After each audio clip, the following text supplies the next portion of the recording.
So we left our discussion very, very quickly. We stopped with this individual, this gentleman, this Portuguese author,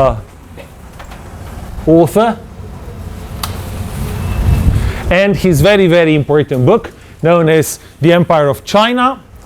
We discussed it. We noticed his significant contribution to Chinese linguistics, and then after this we indulged in a long discussion on maps and on their decorative elements.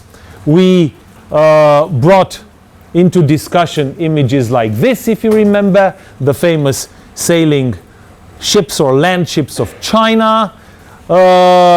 We discussed about Samuel Purchas, and we kind of stopped here with later Jesuit fathers. In particular, we brought into discussion the name of Martino Martini and his significant contribution to sinology. We singled out his new Chinese atlas, if you remember, and we again reviewed quite a few of the maps included in this very, very famous series of maps dedicated to China, particularly emphasizing the beauty of such images that decorate the sides or the upper or lower parts of the map. At the end of the presentation 2 weeks ago, we basically reviewed these images, with me emphasizing the significance of such decorations on the visual language by means of which Europeans came to represent China at the end of this particular century and later. Now, this is where we stopped with Michael Boym, if my memory serves me right. This was a Polish Jesuit father who produced quite a few significant and interesting texts, the most important of which is going to be was dedicated to plants in China. It's visually stunning, and we're going to take a quick look in a short while. Before this is one of his lesser known texts dedicated to Chinese medicine. Basically, he in this Latin text edited by this German gentleman in 1682, we find such obviously Chinese-inspired representations of the human body. They are quite stunning, some of them. They look like this. I think that I showed some of them to you last week or 2 weeks ago. They obviously get inspiration from the usual Chinese representations of the human body at that time. It is, however, exciting to notice the attempt of the graphic artist to represent a Chinese person here in a book dedicated to Chinese medicine. You have all sorts of images like this. Their impact on the larger visual vocabulary of China or about China in Europe cannot be really gauged. I don't know if it was large or not. Still, it's kind of interesting to look at them and go through each and every one of them. Now, we can go on analyzing each and every one of them, but it's perhaps less interesting than the Flora Sinensis Boym's text dedicated to flowers. Before this, let us take a quick look and notice that in the actual text produced by Boym, we also have an attempt at representing Chinese characters, how the character for men is produced by the two other strokes, and so forth. This is Flora Sinensis. This is one of the most interesting books printed in Europe in the second half of the century. It is interesting because, well, it contains illustrations like this one.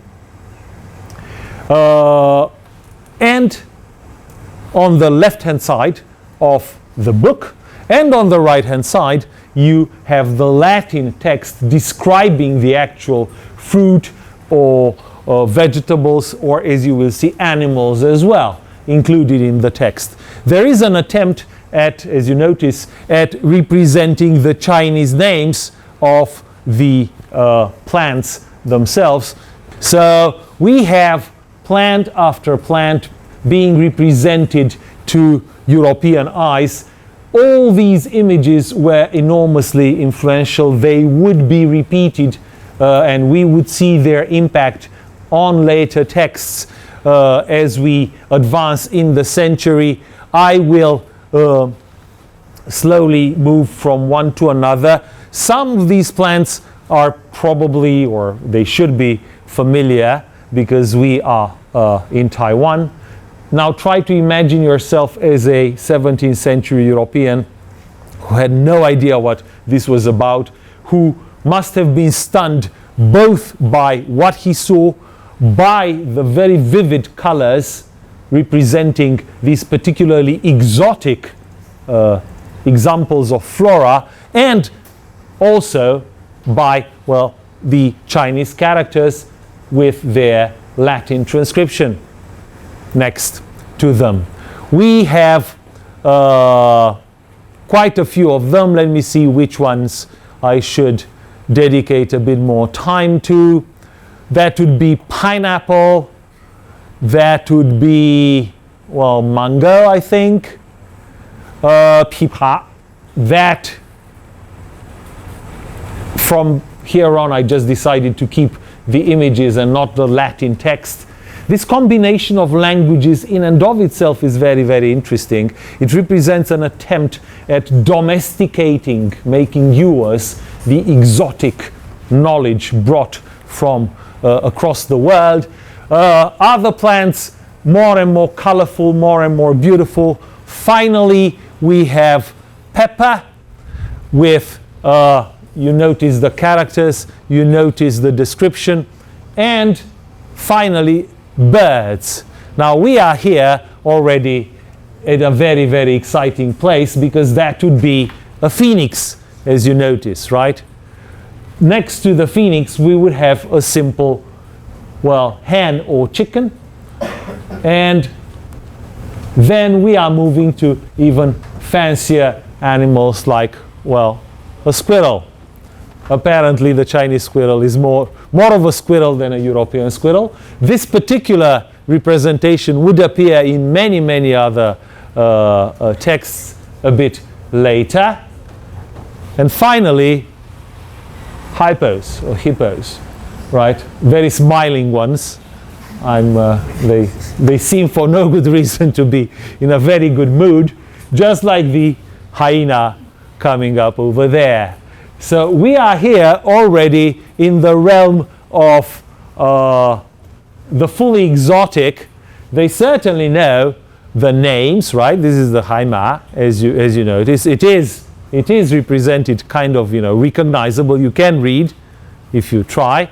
You have the transcription over here. So we are moving into very, very interesting territory. I'm not going to tell you what this is. This is at the very end of the book. It's basically an image of a monument discovered in China, which gave a lot of enthusiasm to the Jesuits about the presence of Christianity before their time, in earlier times in China. But I won't dwell into it because the discussion is going to be too long. Now, we stopped last week with the very first list of names. The most important of names on that list were those of the Italian Martino Martini and of the Polish Jesuit Mikhail Boym. Now we are moving to a new list of names that includes quite a few very, again, important names of scholars and scientists, all of them Jesuit, active either in China or in Europe. The list starts with one Italian father by the name of Prospero Intorceta, who together with his teacher and several other Jesuits started to produce translations of the Chinese classics, what they call the Chinese classics. In particular, we can trace the first Latin translation of the Ta Xue to his hands. The second name, which was very, very well known in Europe, was that of the German Jesuit father von Bell, Johann Adam Schall von Bell, Adam Schall. Now, Schall was a scientist in particular, and he was employed by the officially by the emperor, and he produced a great deal of scientific work, most of which is in Chinese, or all of which is in Chinese. He also wrote a text in Latin that talks about his own experiences in China when the dynasty was changed, so when the Ming gave way to the Qing in the 5th decade of the century. Then we have a Rome-based father whose name is Athanasius Kircher, and whose name I would really like you to remember. We will discuss his one single work in particular, but we will single it out for discussion a bit later. The name of this text is China Monumentis, or China Illustrata. It's in Latin, and we will discuss it in quite some detail. We can skip the name of Adrien Grosselon, who wrote about the again the story of the Qing takeover, and again focus on Intorceta's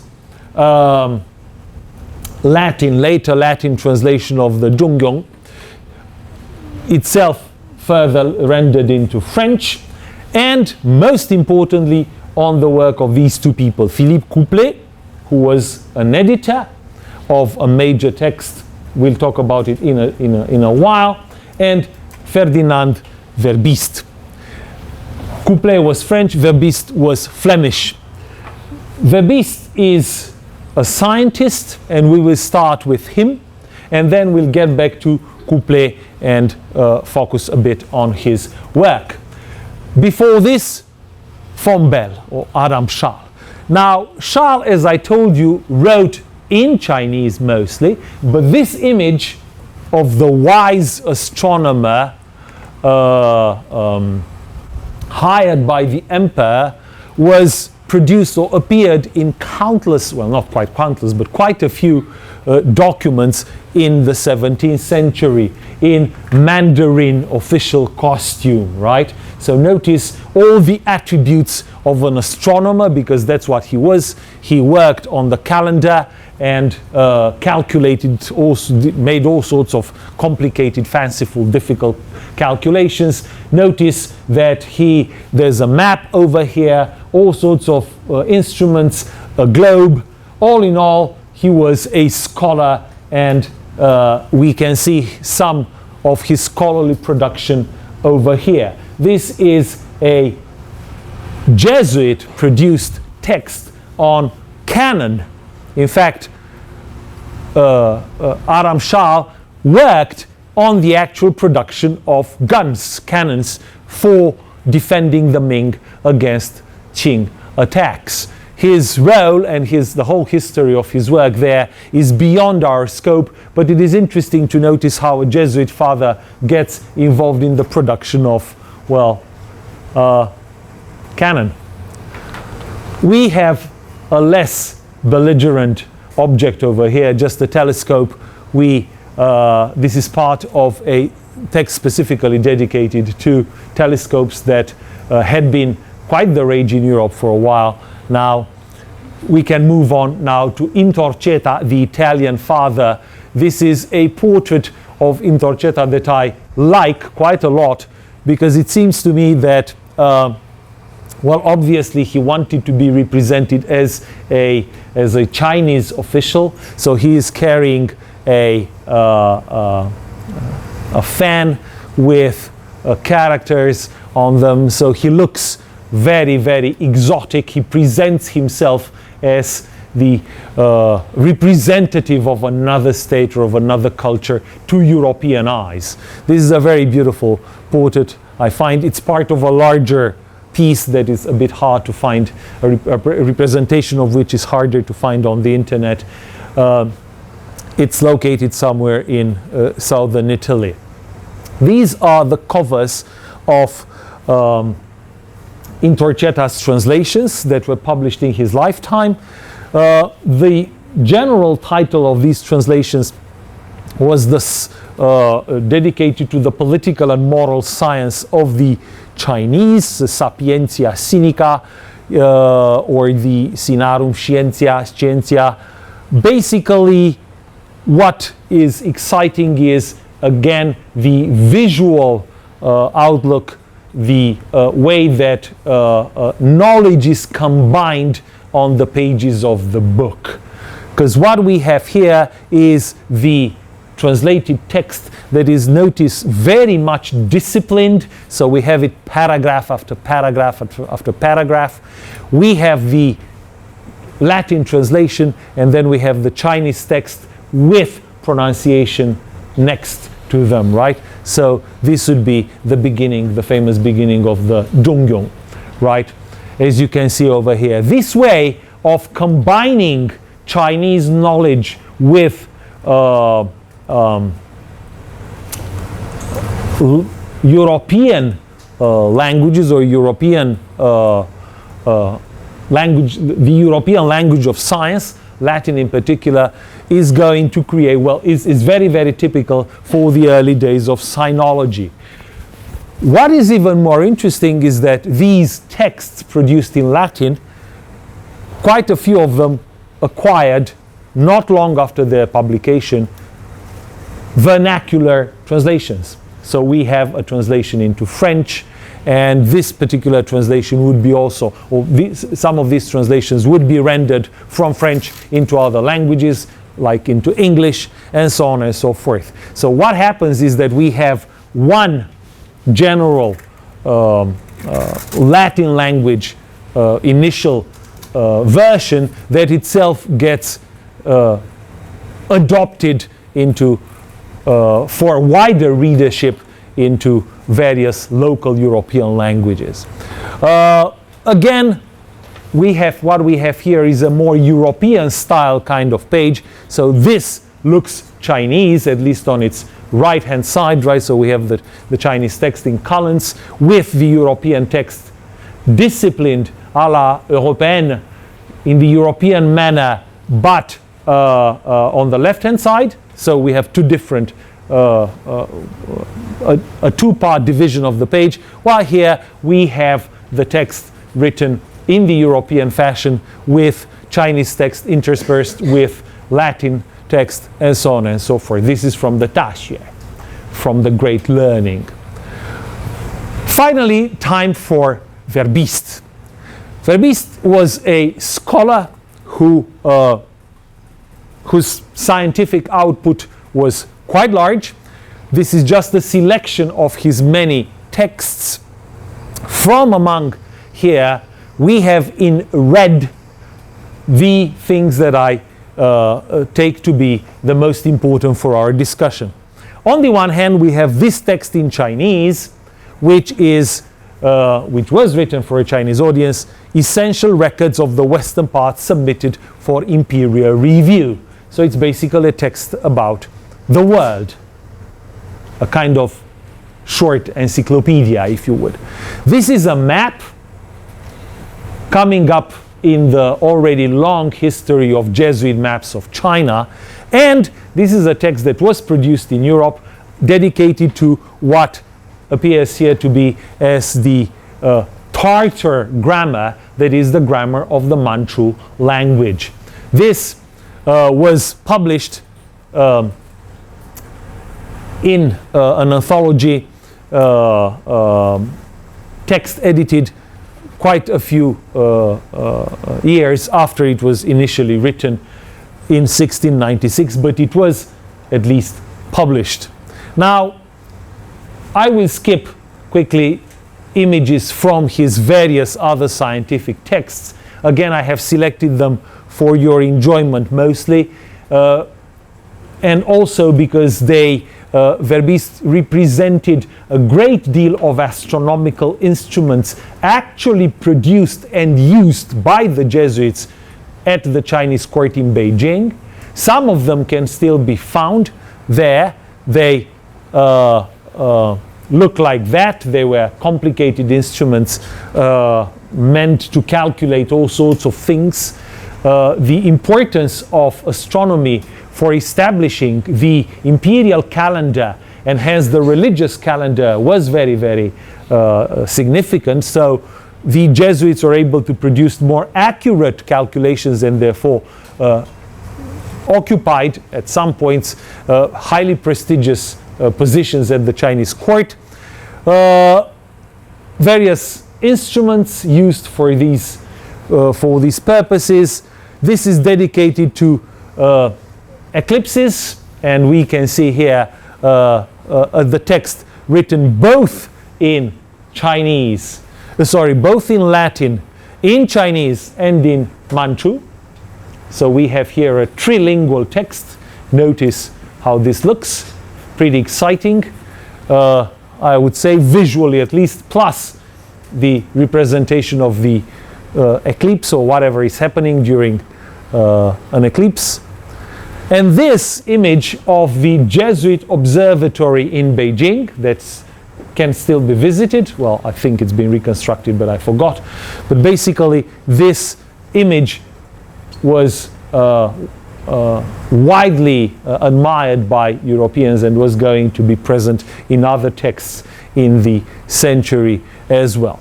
Now, all these come from the encyclopedia, the short encyclopedia produced by Verbistes for imperial perusal, for imperial review.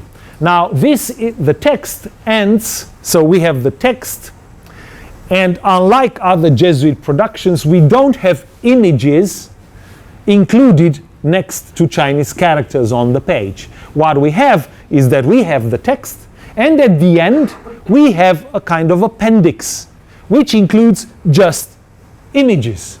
Notice here that what we have is primarily images of weird, strange animals, weird, strange things. Now, it begins somewhat mildly with this, which doesn't look like very weird to me. And then we have, guess what? Take a look. Our favorite animal in this class, or one of our favorite animals in this class, the unicorn. Just in case the Chinese didn't know about it yet. As you will see, they actually did. And then we have, well, mermaids. Ariel, or whatever her name is, was next to a whale, okay? So they come one after another. And finally, my favorite animal on the list, the giraffe. Now, you are going to ask, why exactly is it that this has managed to become my favorite animal? And here we are going to go on a tangent. I shouldn't really go on this tangent because it's going to take another very valuable 5 minutes of this class, but I can't help it. And the reason is that I was curious about the giraffe as represented by Verbistes. So I started finding images of giraffes, and then I started finding out a great deal about the history of giraffe representations in China. That started significantly around the beginning of the 15th century, around the time when the Yongle Emperor received as a tribute from India or Asia or Africa or wherever, a giraffe. Now this giraffe stunned people, and it got represented by one major painter, and countless copies, not quite countless, but many, many copies were made after this particular representation. We have another one, so we have 2 or 3 representations of the giraffe. The reasons for all this being the fact that it was considered an auspicious animal. It was in fact considered to be a qilin, itself a kind of auspicious animal, signifying the fact that the universe is happy with Yongle's coup d'etat. because basically he got power, as you know, by doing very, very bad things to his own family. So what we have here is a series of giraffe representations, many of them copies of the same original or copies after copies, and they all differ in small manners one from another. This is the one at the Metropolitan Museum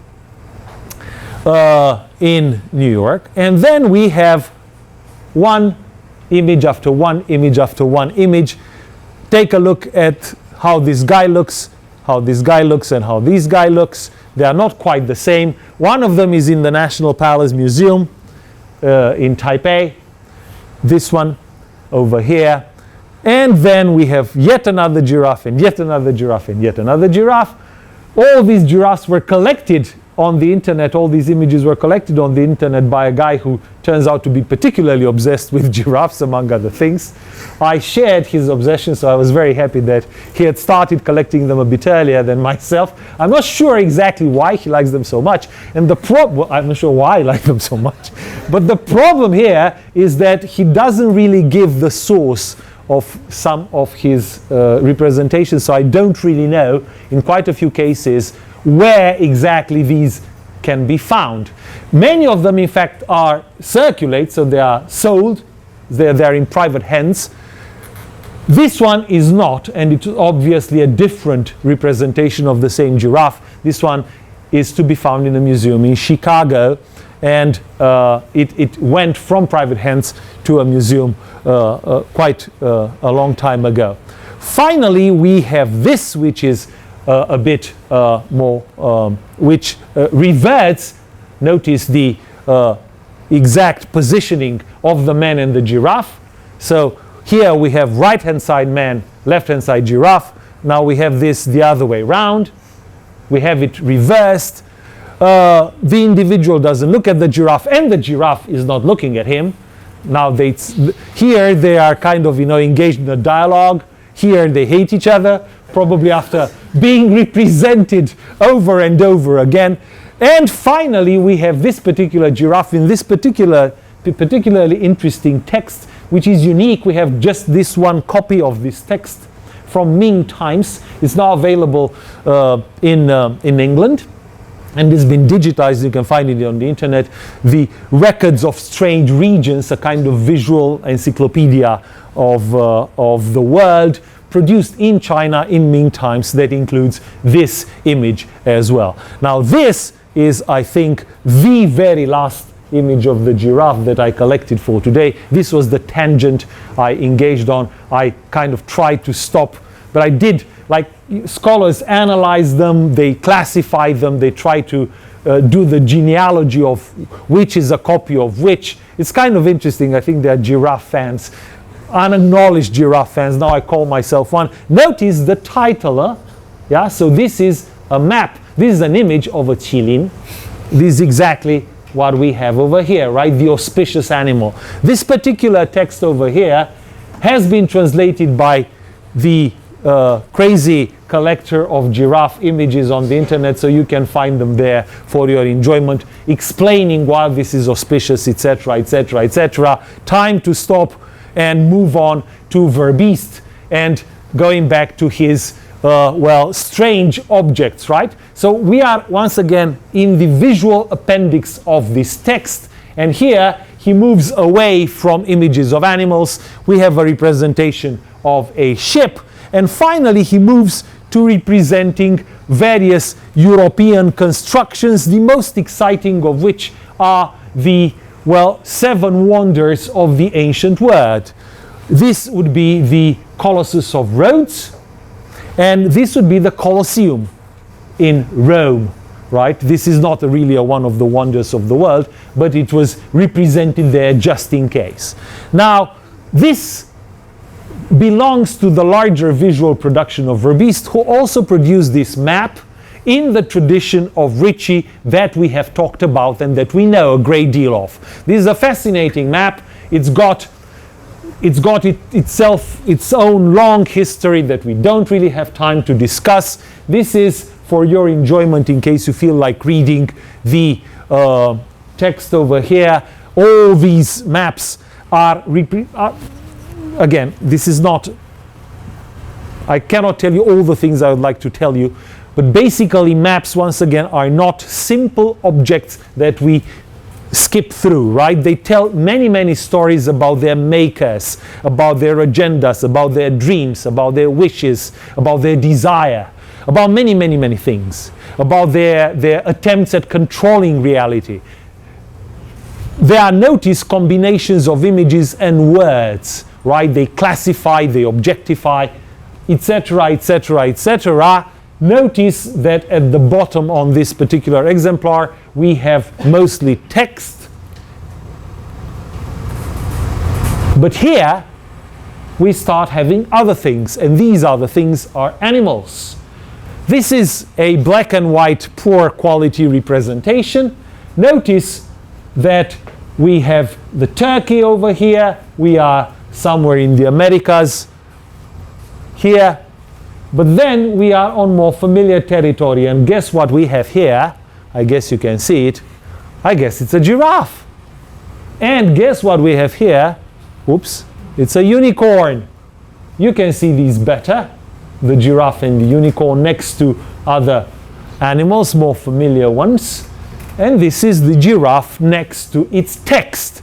The text has been translated, all the text on the map has been translated. There is a site specifically dedicated to the map, and this scholarly translation explains exactly why the giraffe looks away from the guy in those copies we discussed at the end. When a person looks upon it, the giraffe will calmly turn around as if to show off its splendid nature.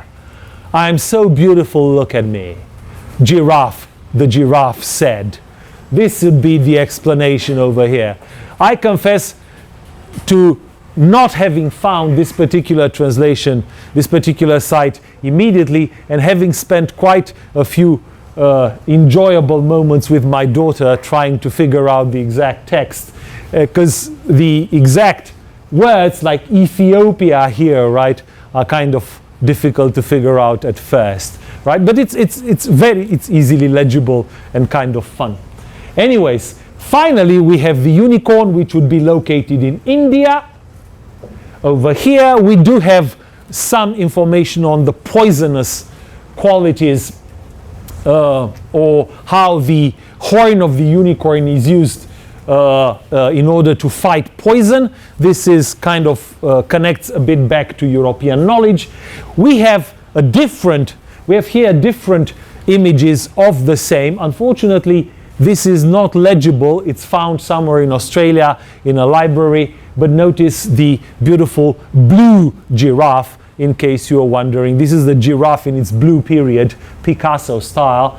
This is a Korean copy of the same, where the blue is kind of less visible. We are moving towards a very fanciful leopard-like spotted unicorn over here. Now the unicorn looks even more fanciful in a kind of really weird color combination on this particular copy. Now this becomes weirder and weirder. They had no idea what they were talking about. They had no idea how these animals look like. Finally, we have the sirens, or the mermaids, described over here as being, they are fish. They're supposed to be fish, and the top half of its body looks like a man or a woman, while the bottom looks like the tail of a fish. Its bones can be used to treat blood illnesses, in case you're wondering. And the female siren can imitate many different sounds, as Odysseus's friends figured out by themselves quite quickly, and as well as many other people in the Greek myth. Finally, the opossum, located somewhere in Chile and looking very, very strange. Now, all these belong on that map that was produced over and over and reproduced over and over in China, and not only, as you noticed, in East Asia, many years after the beast first made it. We are moving to the next slide. The names included here are mostly French for reasons that have to do with Louis XIV and his dialogue from afar with the Chinese Empire and the state sponsoring of the Jesuit mission. I'm not going to talk to you about all this because it's too complicated and long. Suffice it to remember that Philippe Couplet, a name we found on the previous name slide as well, together with Louis Lecomte and Bouvet, are among the most important sinologists and producers of knowledge about China at the end of the century. On the list we have also a Portuguese father. Now Couplet is very, very important in our discussion because he put together, with a long and very important introduction, all the translations of the classics, of the Chinese classics produced by earlier fathers like Intorcheta and several others. This appeared in a very important and significant edition known as Confucius Sinarum Philosophus, or the Confucius, the Chinese philosopher. This was translated into French in abbreviated form. It has been translated into English, I think. It was translated a few years ago.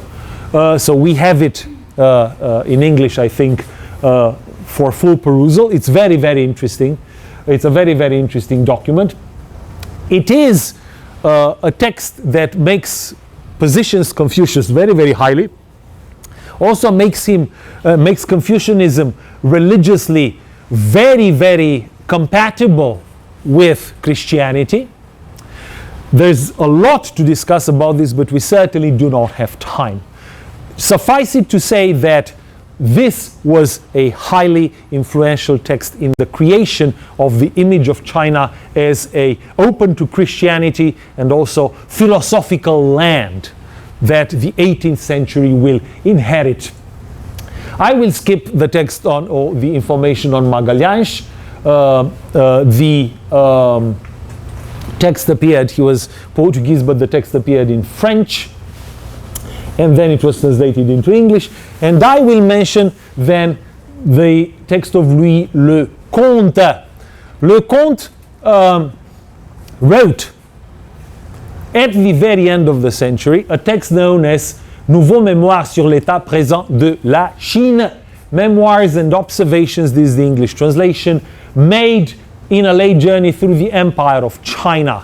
This was an amazingly significant text. It shaped, probably more than many other earlier texts, the ideas that Europeans carried with them, the books, if you would, that Europeans carried with them in their understanding of China in the next century. We'll discuss about this text at some length next week. But please do remember that together with Couplet and Bouvet, Lecomte represents one of the members of the one of the most influential members of the French Jesuits at the end of the century.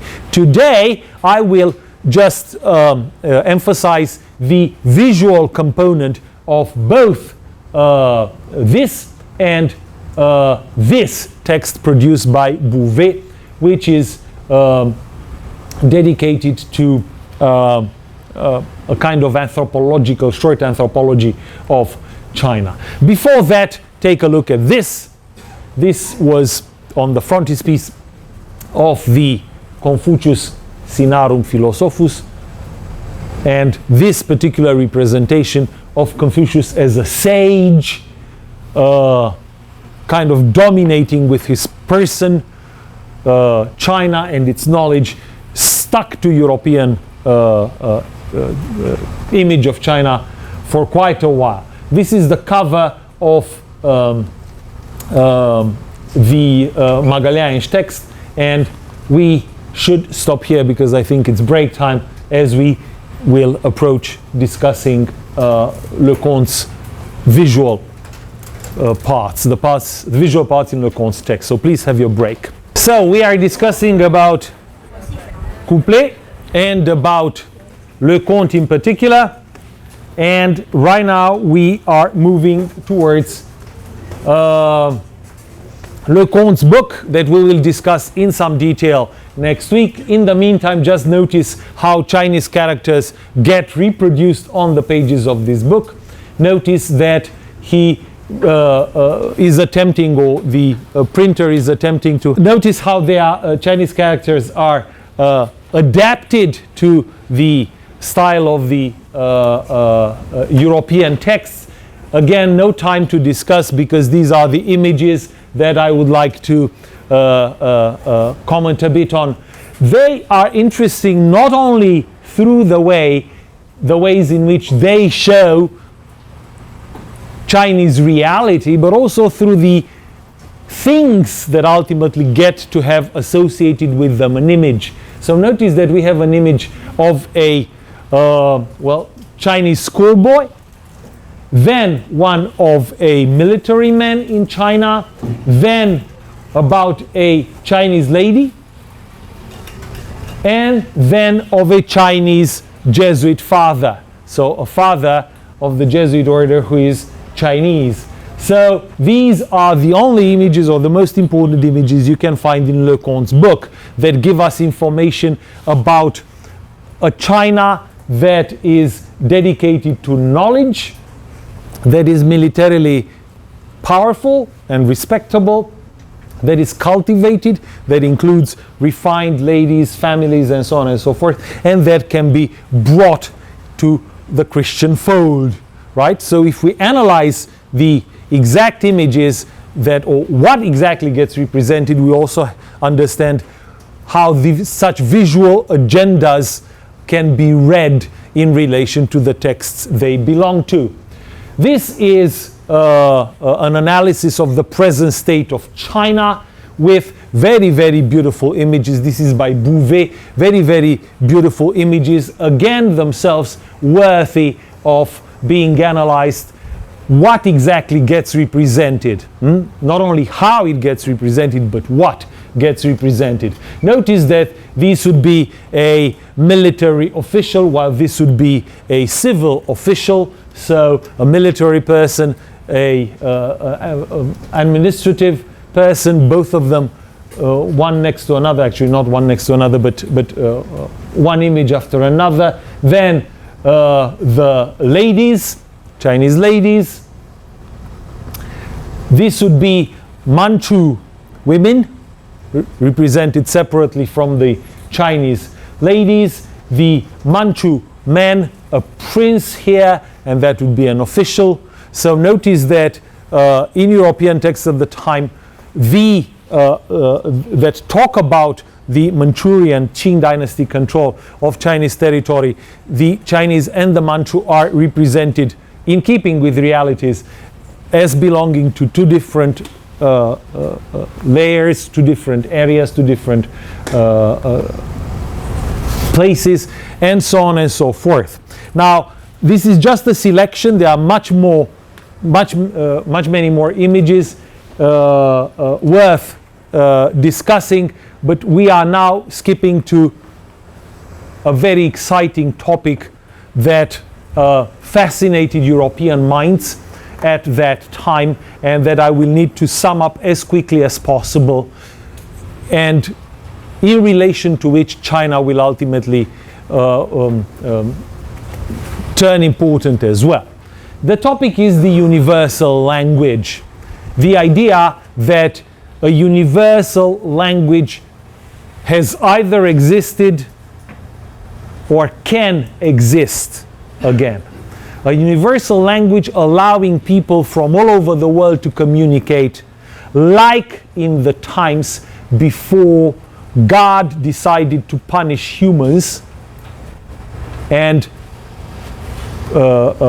put down the Tower of Babel that foolish people decided to build in order to challenge God.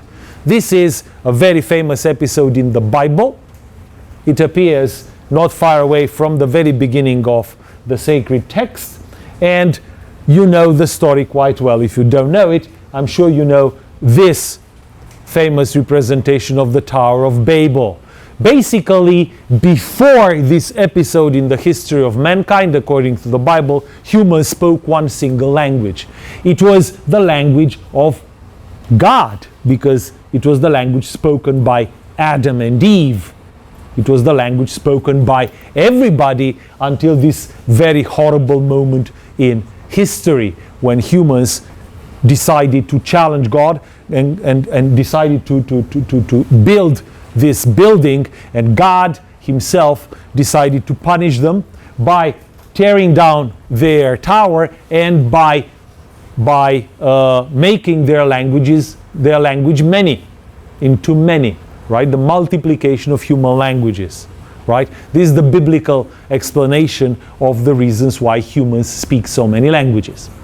So of course, this project involves either discovering this primitive, early, God inspired human language, or on a different dimension, creating one. Why all this was happening at that particular time? There are many, many reasons. The most important one being listed here. Most important ones being listed here. After 1492, when America was discovered in time, but we can also say a bit earlier, probably at the beginning of the 15th century, the world was becoming a much larger place. And Europeans were learning a great deal of many other things they had no idea about. Becoming a much larger place, Europeans were confronted with many new languages, many new idioms, many new cultures, many things that challenged the traditional biblical inspired understanding of human culture.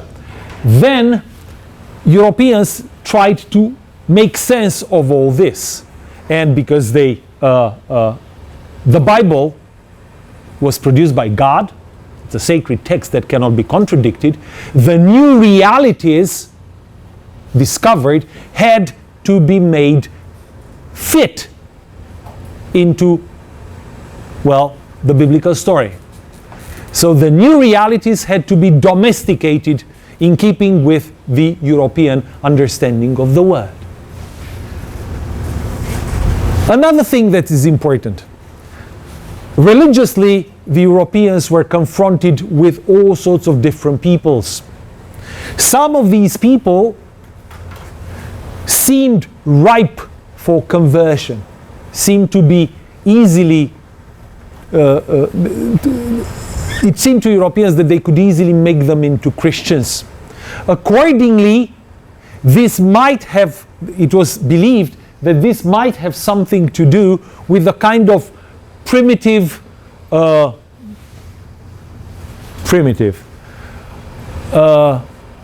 natural ability of humans to acknowledge the truths of Christian religions without being Christian.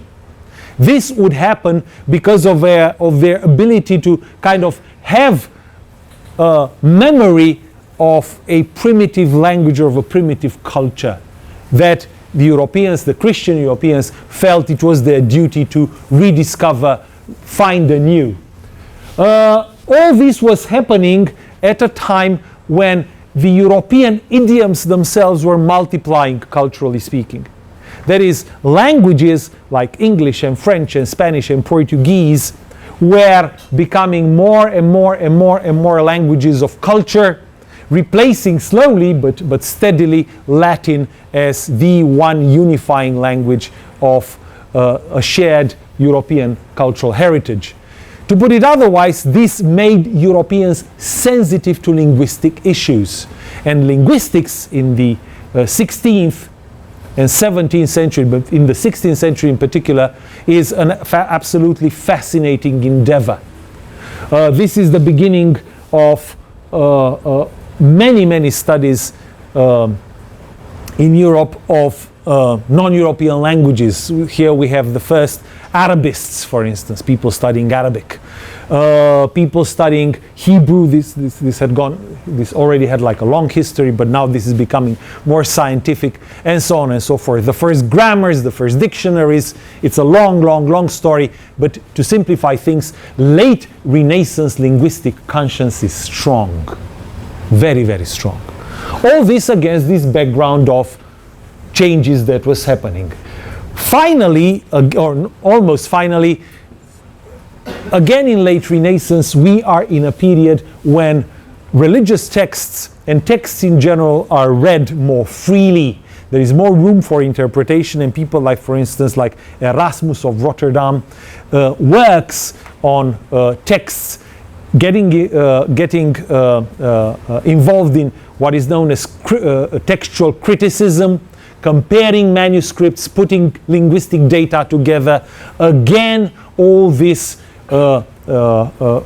strongly supports investigations, cultural, linguistic or otherwise, of languages at large. Last but not least, at the end of the period we are talking about, in the 16th century, Europe is filled with war. There's a lot of war happening there, religious wars. The political system is challenged. Generally, it is room, it seems, it is time, it seemed to many Europeans, to rearrange knowledge. And indeed, knowledge will be rearranged soon. The received knowledge of the Middle Ages, so to say. Now, against this background, we have the very first texts that contribute to the topic of the universal language. We can skip here the names, except perhaps that of Bishop Ussher, who in the 1650s produced the text, among many others, that was going to be the most important in calculating the beginnings of the world. Why would that be such an important thing? Why would Europeans become obsessed with finding out exactly when the world was produced? Well, because the Bible does contain a historical account of things. It discusses the lifespan of various characters, who lived how many years or hundreds of years. We know of Methuselah, who lived like 900 years or so. So people in the 17th century tried to find out, going from the present moment back in time, as to when exactly the world was created and what was the exact historical succession of the creation of the world. Now, many people became interested in this kind of biblical chronology for reasons we will see on the next slide. But before we do that, let us notice that Bishop Ussher, good Bishop Ussher, decided that the world itself, that God created the world on the nightfall preceding Sunday, October the 23rd, in the year 4004 BC.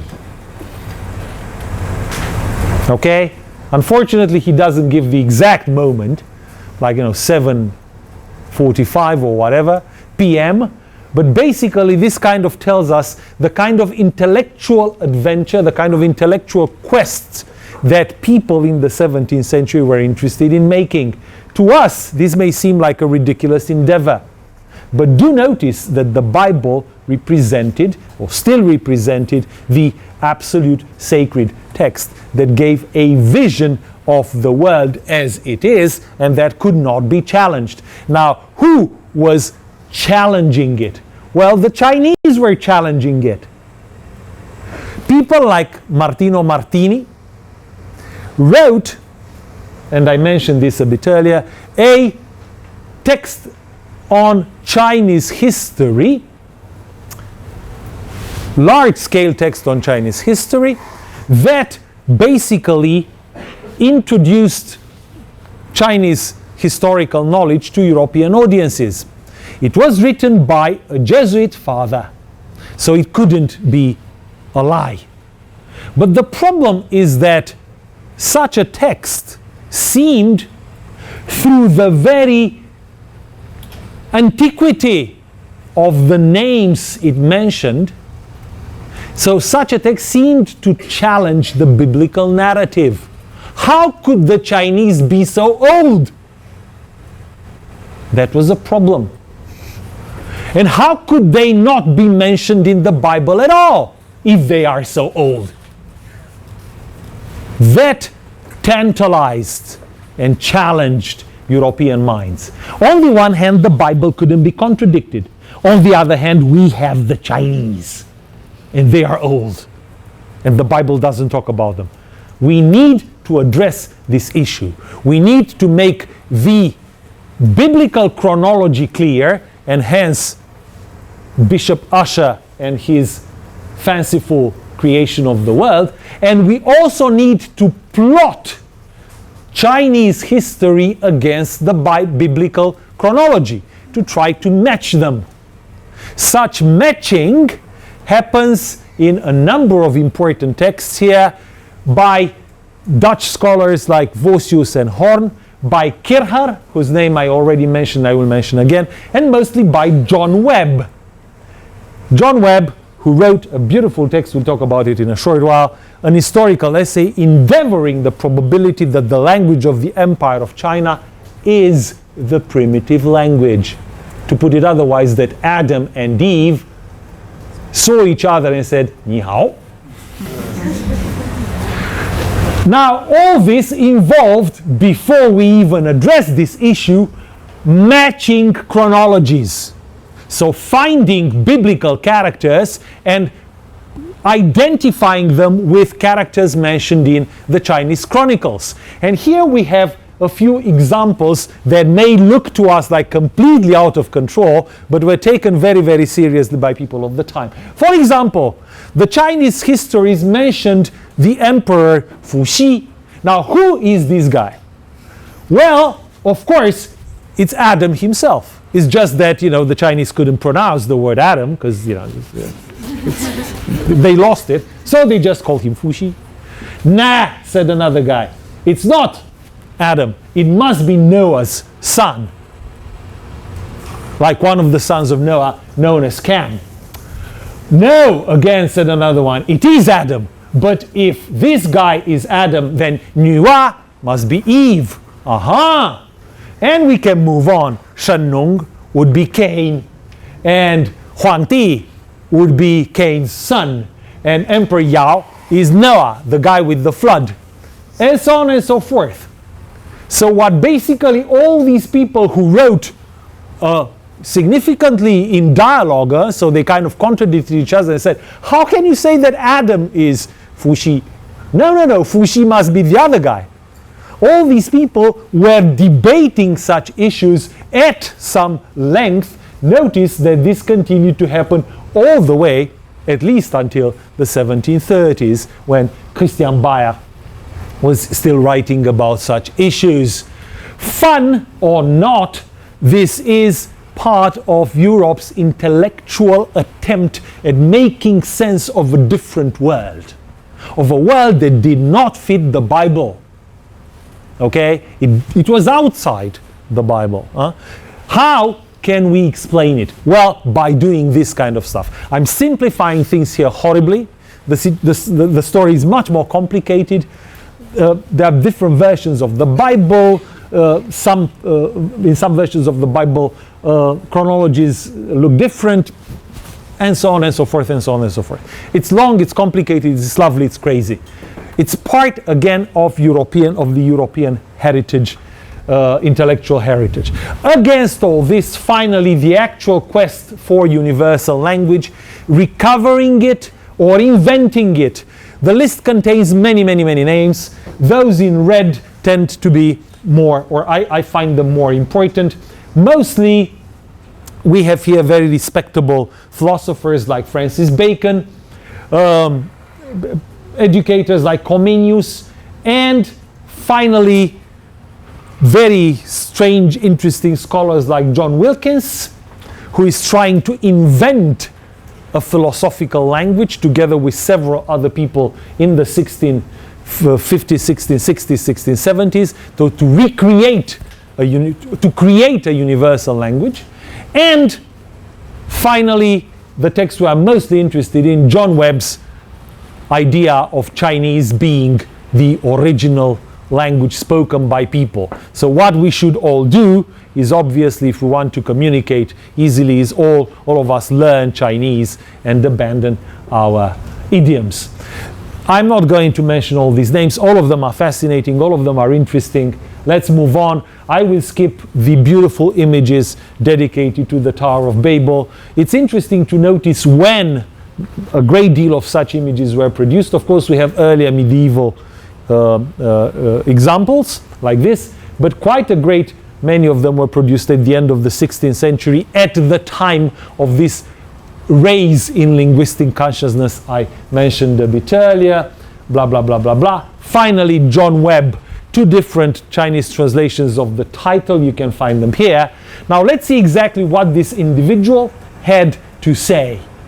The story of John Webb itself is worth telling in some detail, but I certainly do not have time. He was an architect, etc. But basically, he just wrote this little essay trying to tell us, forget about anything else, Chinese is what you're looking for. Now, 75% of his book is primarily dedicated to demonstrating how characters in Chinese history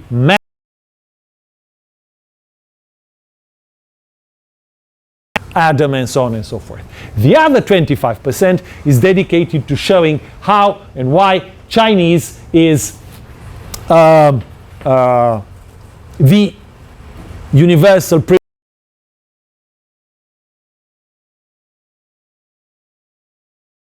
This is the fact that Chinese is a natural language. To us, this may seem like a normal thing. Like, what do you mean a natural language? Well, for some scholars like Golius, I mentioned his name 2 weeks ago, but forget about him.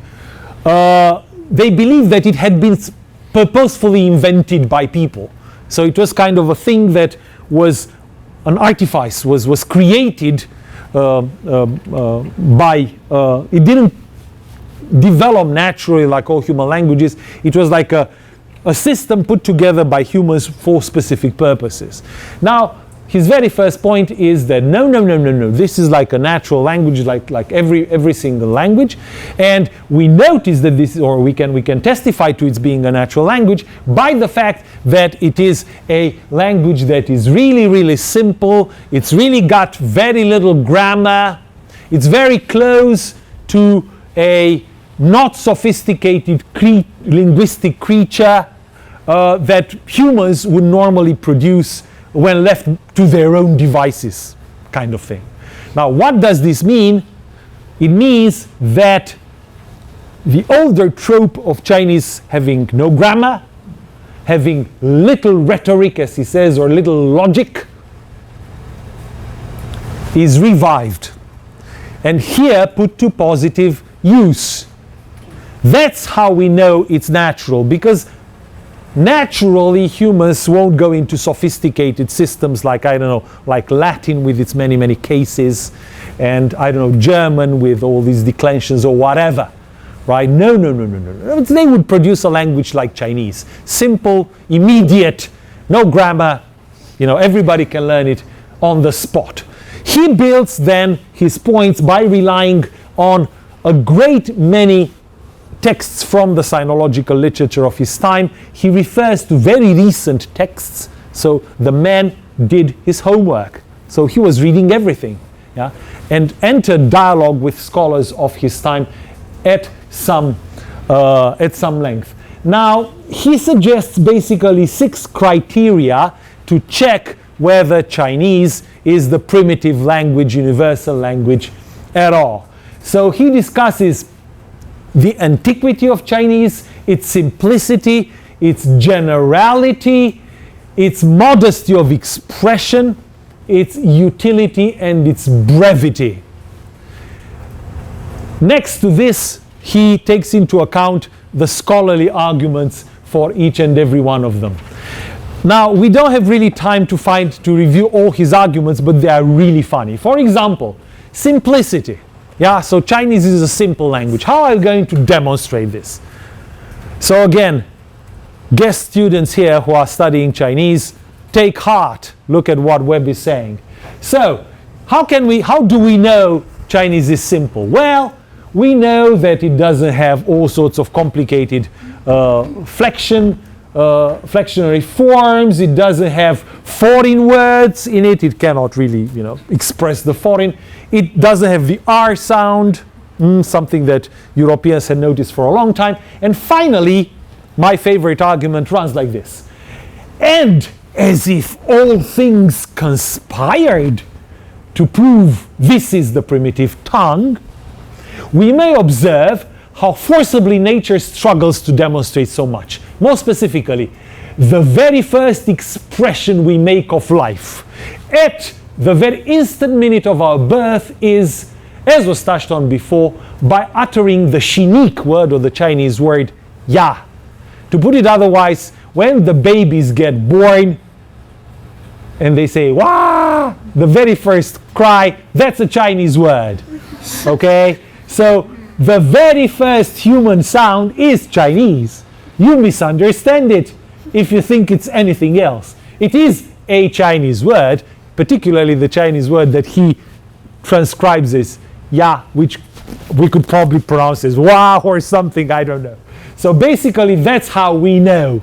Moreover, which is not only the first, but indeed the sole and only expression that mankind from nature can justly lay claim unto, because at that moment children are not part of any culture, right? So this is, they speak their own given language, which would be Chinese. Then the language of China, as has been shown, also consists all of monosyllables. And in our infancy, the very first notions of speech we have are all monosyllables. As for instance, ta for father, ma for mother, pa for brother, the like happening in all other terms. With all these are, of course, Chinese words, or at least they are monosyllables, like, as we all know, it was believed at the time, all Chinese words were. This kind of arguments, together with many, many others, are finally put together into a complicated and wonderful, in fact, text dedicated to demonstrating exactly this. One thing that I also particularly like is the fact that in Chinese people don't swear. So don't say they don't have dirty words, they don't say bad things at all. So of course this must be the primitive language. Hebrew had been considered a candidate, but unfortunately Hebrew was known a bit better at that time, and people did notice that you can swear in Hebrew. It seemed that Europeans had no idea about how Chinese could contain bad words as well.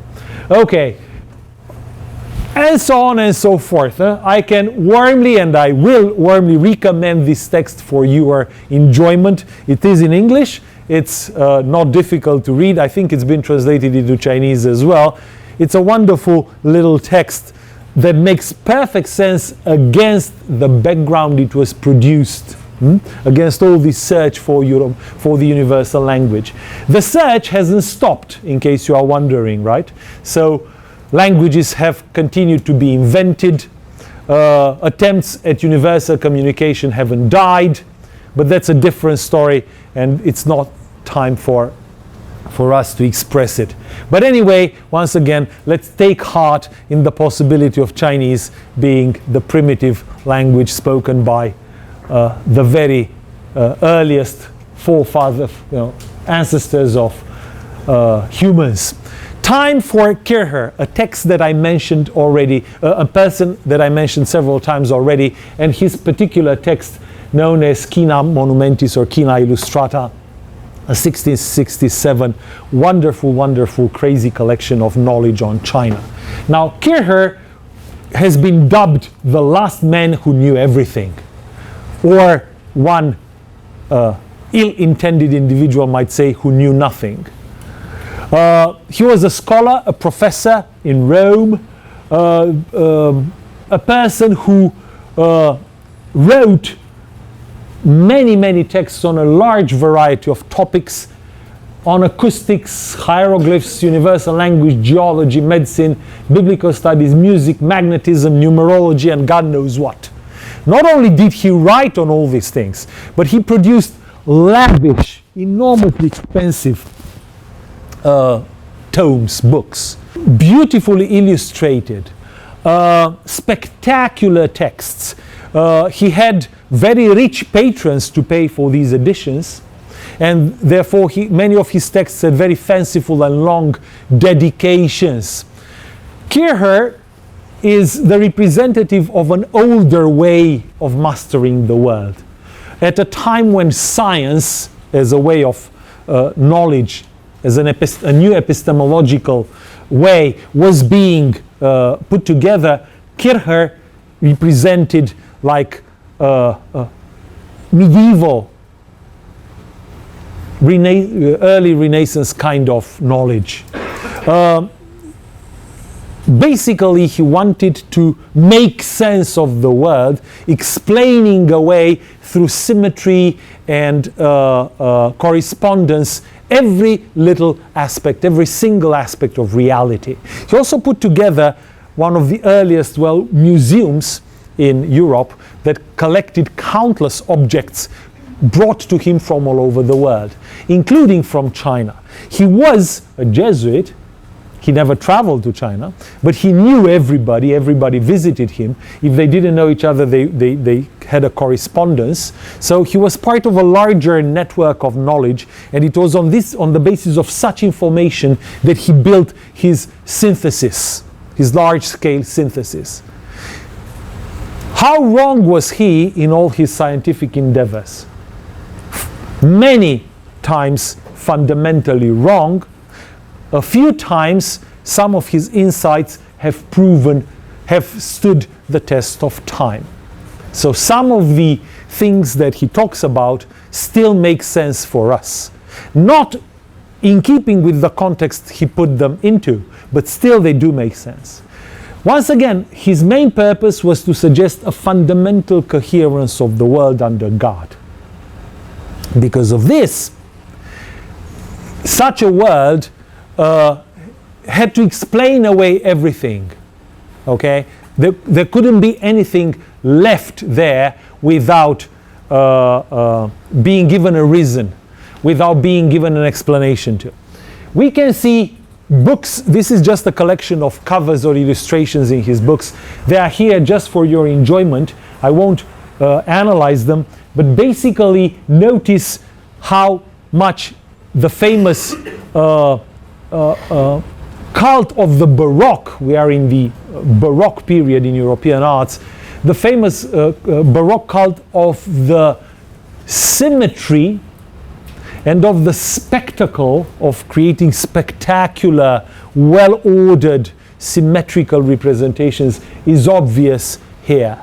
They are absolutely wonderful. You can find there's a revival in Kircher studies that has been going on for 20, 30 years now, mostly since many of his texts have become available in electronic form, 20 years or so. And we can see this, and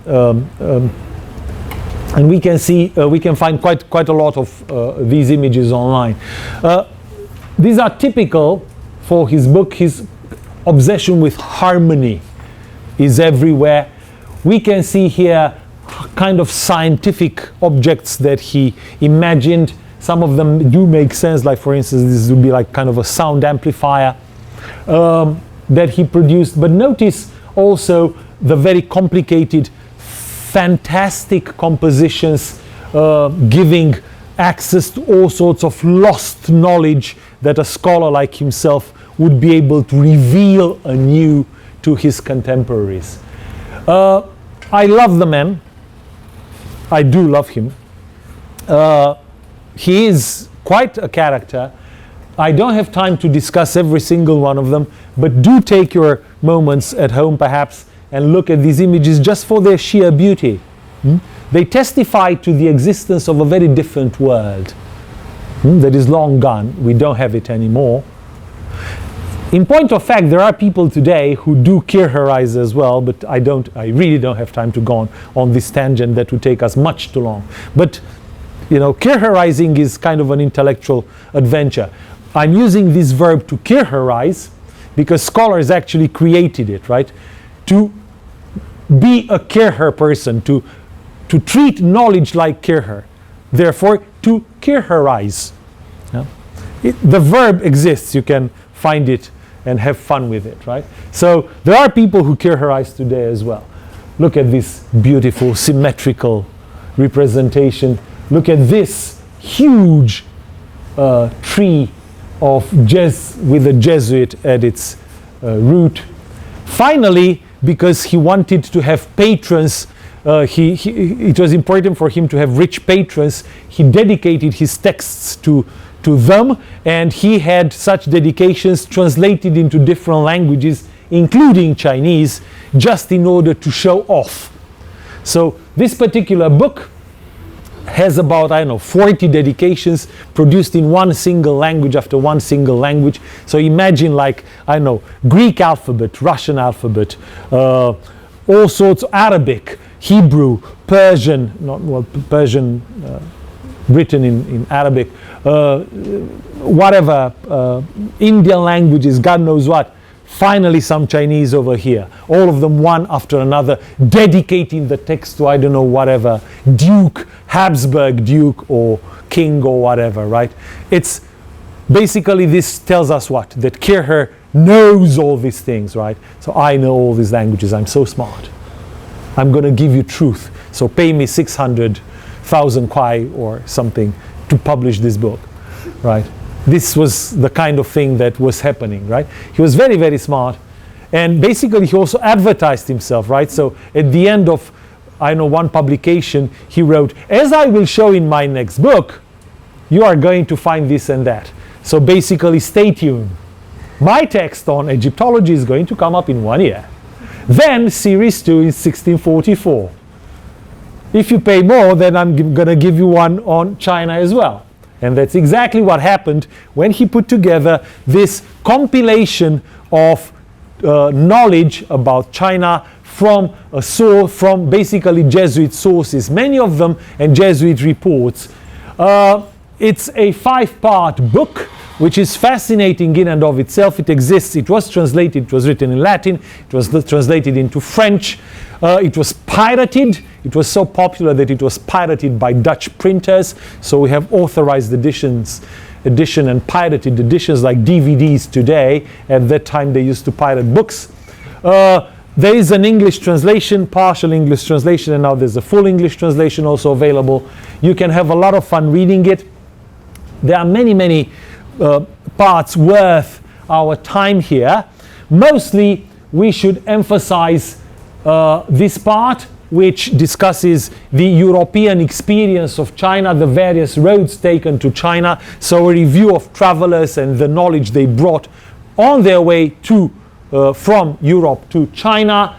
Also the curious things of China, all sorts of things that excited him and he thought they were worth commenting on, like politics, cities, mountains, animals, plants, fish, snakes, stones, and so on and so forth. This is my favorite part, apart from the very last, which is dedicated to Chinese characters and which absolutely wonderful.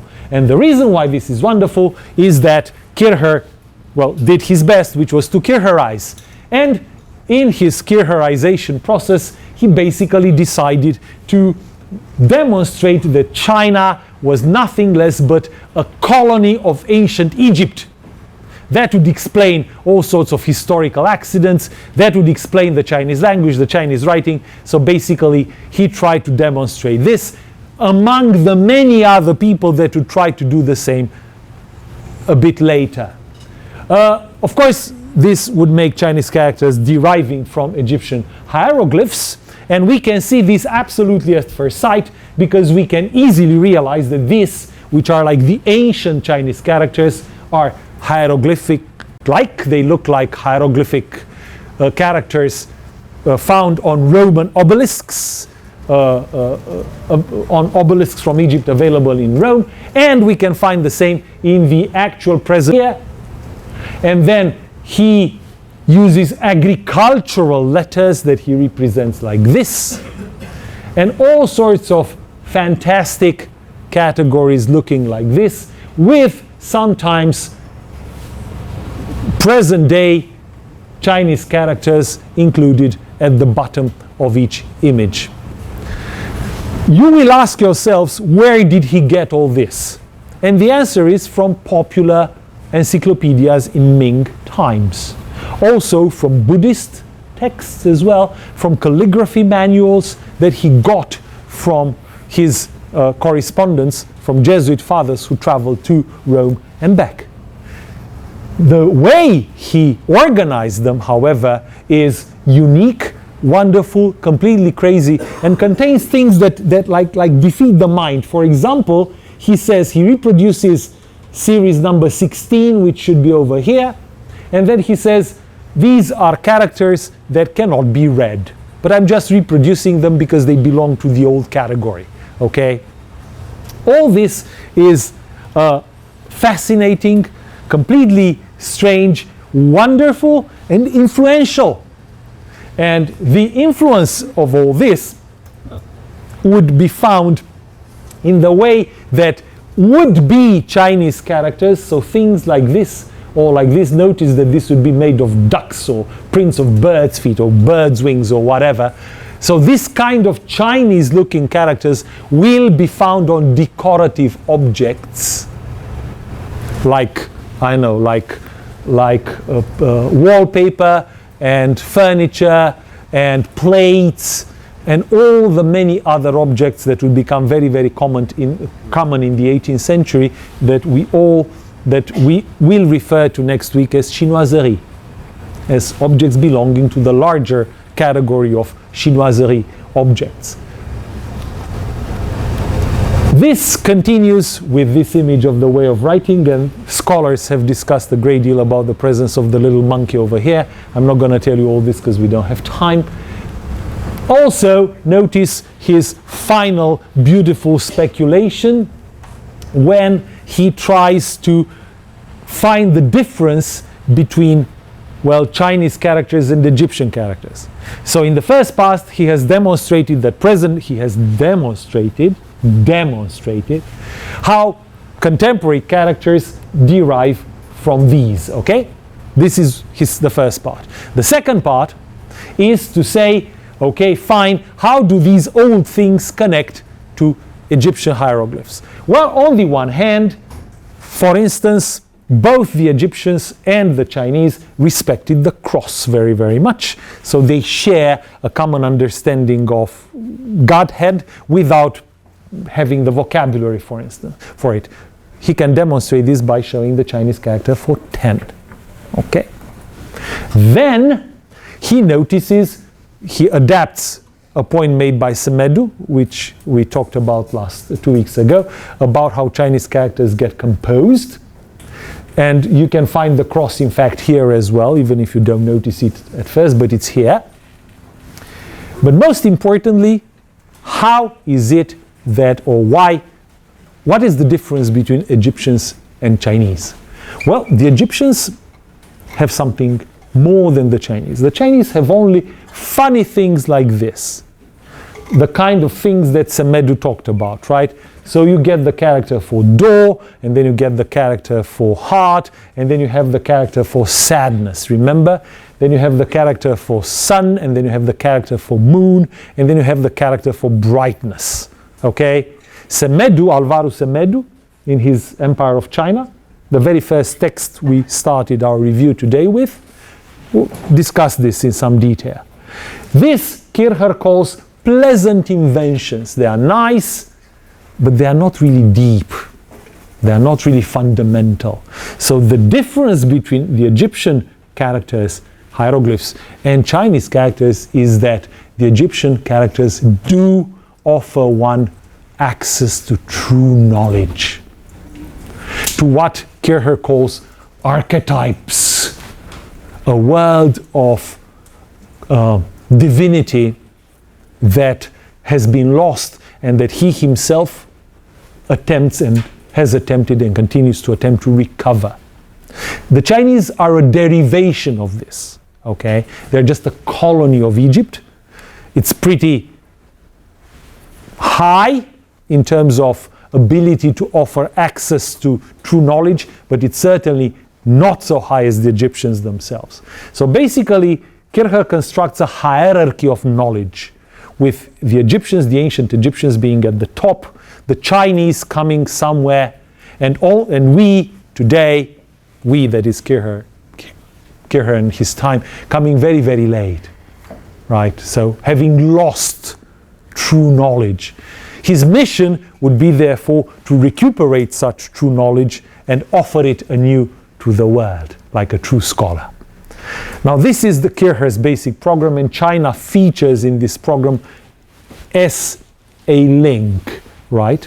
It does contain many other things, but we don't have time for a further discussion. Please do remember Kircher's name because it's wonderful, and we will see images, many images from his book next week as well. Other significant 17th century, late 17th century contributions. A German scholar by the name of Spitzel, who wrote a text on the literature of China, which is the very first European text dedicated specifically and only to Chinese culture, and then two anthologies or two texts dedicated to trips to China. Mostly the first one by a Dutch traveler known as Johann Neuhoff, and this final anthology mentioned here by a gentleman, another Dutch gentleman known as Olfert Dapper. There is an anthology of texts, so that a collection of texts discussing many, many things, including a Dutch embassy and an early description of Taiwan and various events about the Dutch presence in Taiwan. We'll talk about them next week. Apart from this, we have several other names that we can skip right now. On the next page, absolutely the very last 17th century names to be remembered. Notice that the 17th century was a very intense period. We have here a, notice that we are not discussing Jesuits anymore, right? These are not Jesuit writers.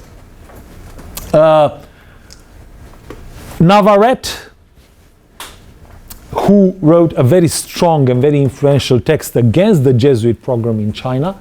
We'll discuss about it next week. Christian Menzel and Andreas Müller, who were early would-be sinologists that claimed to have discovered the key to learning Chinese characters.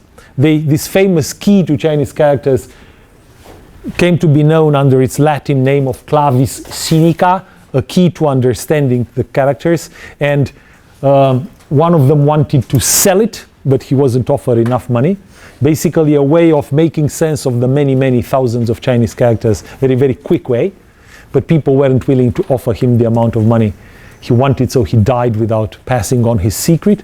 I guess that many of us students of Chinese writing would have loved the clavis sinica to make the acquisition of Chinese characters a breeze. Unfortunately, we do have to take it the old way, you know, paper and pen and stuff like this. And finally, one Italian traveler, one of the earliest travelers who went to see the world, his name was Giovanni Francesco Gemelli Carreri. And finally, the philosopher Leibniz himself, who was fascinated with China and who wrote, among other things, a Latin text known as Novissima Sinica, or the newest from China. So these are the very, very last names, and the very, very last images I will show come from Gemelli Carreri's book dedicated to a voyage around the world. We can skip them to this part. Now this is visual China, and this was what I wanted to discuss with you today, this very last part. You will notice that there's about like 100 slides here coming from 4 different books. We don't have time to go through them. I will upload the PDF and you can take your time at home, The reason why I include them is that many of these texts were illustrated. And many of these illustrations were enormously influential in creating the visual vocabulary of chinoiserie in the next century. This comes from Kircher's China Illustrata, very, very quick. Look at them. How many images, very, very bizarre, some of them. Then from Dapa, a great deal of information about Taiwan. And finally, I'm not going to scroll through it, from a 1730 text that puts together images from all these three sources, showing us how these images disseminated. The analysis of images in and of itself would give us a great deal of knowledge about the stuff we're interested in, but we don't have time. So next week I will begin by very, very quickly reviewing them for your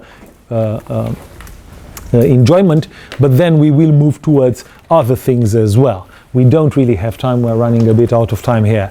Do take your time and at least admire them, right? If you don't want to think about them, because they are worth thinking with.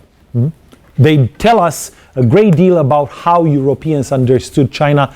They tell us just as much as texts themselves, or even more, perhaps, given that they disseminated independently from texts. So images circulated separately.